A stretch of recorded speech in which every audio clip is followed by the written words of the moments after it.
I could pray for the salvation of someone, and they might not end up saving, because God doesn't do things irresistibly, because it's not his purpose to save people irresistibly, as the Calvinists believe.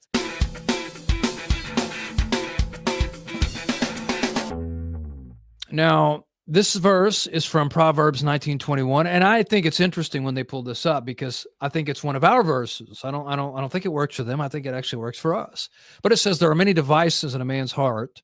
Nevertheless, the counsel of the Lord shall stand." And actually, there's several in Proverbs like this. But Leighton, aren't these kinds of verses actually contradictory to the whole idea, because they distinguish between man's heart and God's heart? Because isn't it true?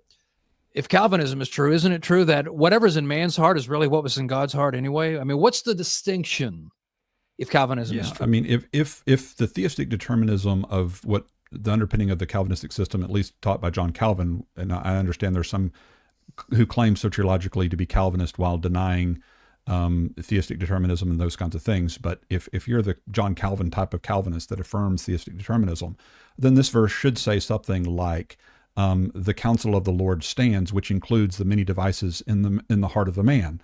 In other words, he shouldn't be contrasting the devices of the man's heart with the counsel of the Lord. He should be equating the two, as the counsel of the Lord is what controls the devices of man's heart, if Calvinism is true. And so when these kinds of things, where Calvinists will do this oftentimes, they'll say, look at this proof text where God overcomes a man's free will, as if that proves their point. And I'm going, you've just proven our point, not yours, brother, because what is he overcoming, if not the free will of man?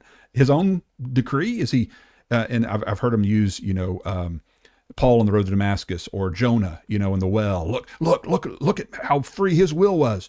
That's the whole point, brothers. He was going against the will of God, and therefore God intervened to stop Jonah from doing what he willed to do, and changing his mind, changing his will to get him to do what he promised would come to pass in bringing the gospel to Nineveh.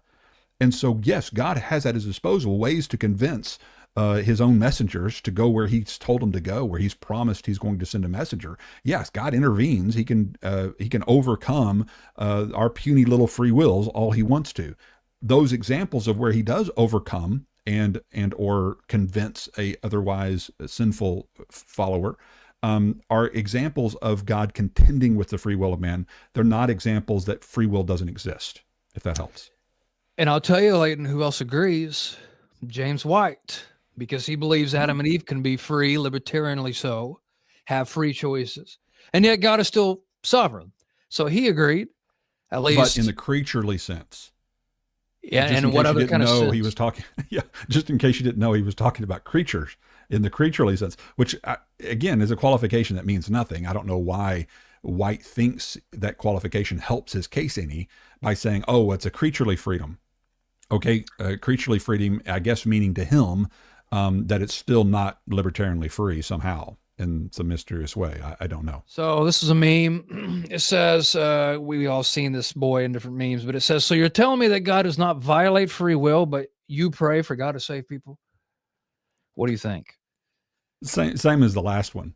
When Paul prays for his own fellow countrymen, saying that I would give up my own salvation for their sake, and in chapter 10, verse 1, he says, I pray for the salvation of my fellow countrymen, even quoting from God himself, saying God has held out his hands all day long to this rebellious people.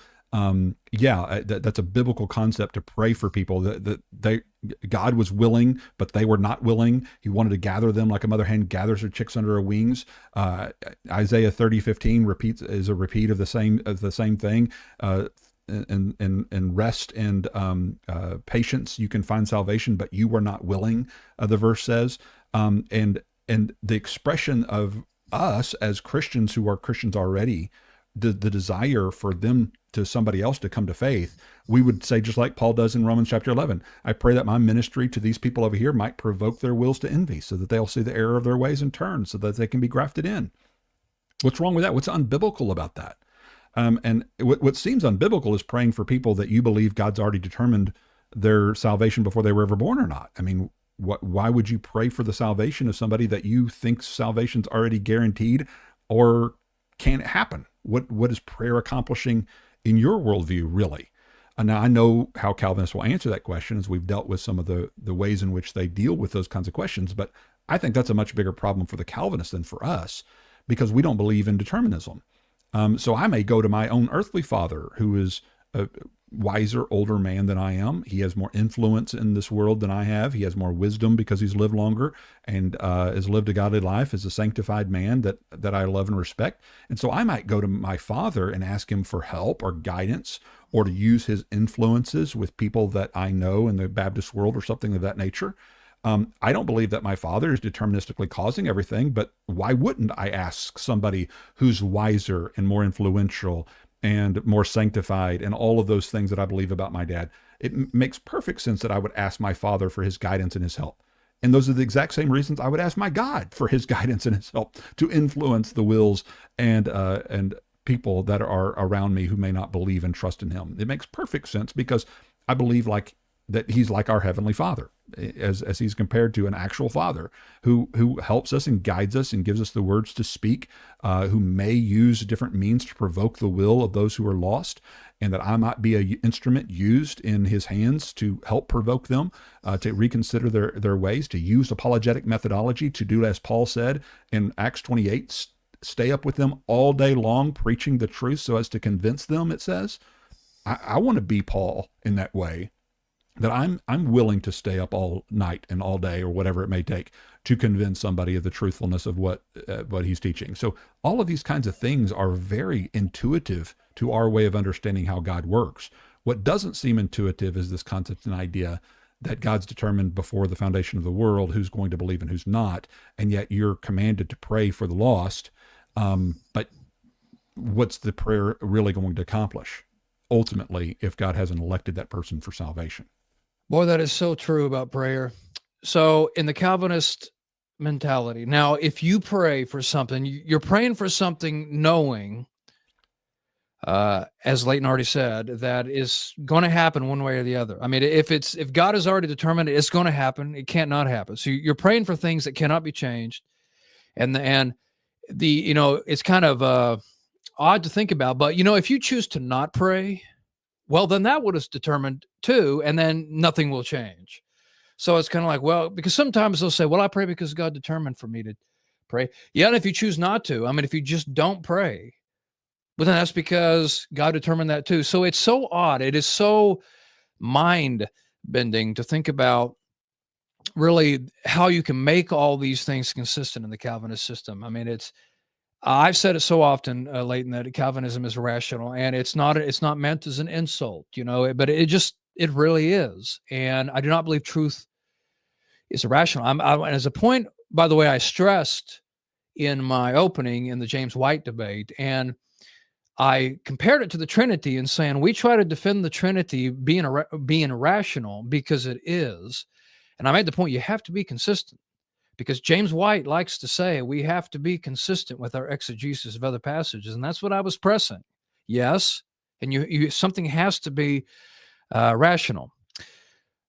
Something else I want to say on that, Leighton, is we pray for people, and you said this. We're praying just like what Paul was talking about in Romans 11. We're praying for maybe more opportunities for God to work on their heart. It certainly would be inconsistent for a non-Calvinist to pray that God would irresistibly or force somebody to believe or something like that. But God knows how to soften hearts, actually. He knows how to humble people. And God isn't always going to, I could pray for the salvation of someone and they might not end up saving, because God doesn't do things irresistibly, because it's not his purpose to save people irresistibly, as the Calvinists believe. And God does give more or less opportunity to different people. And what we're praying for is to give more opportunity that he might not otherwise have given such a person, and hopes that it will help them.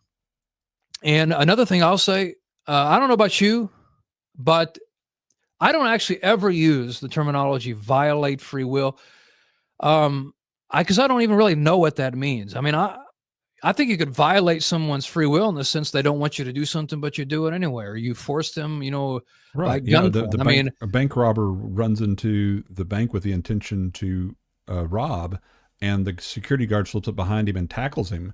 He may be thwarting what he was going to do, but it's not stopping the will of the robber to rob.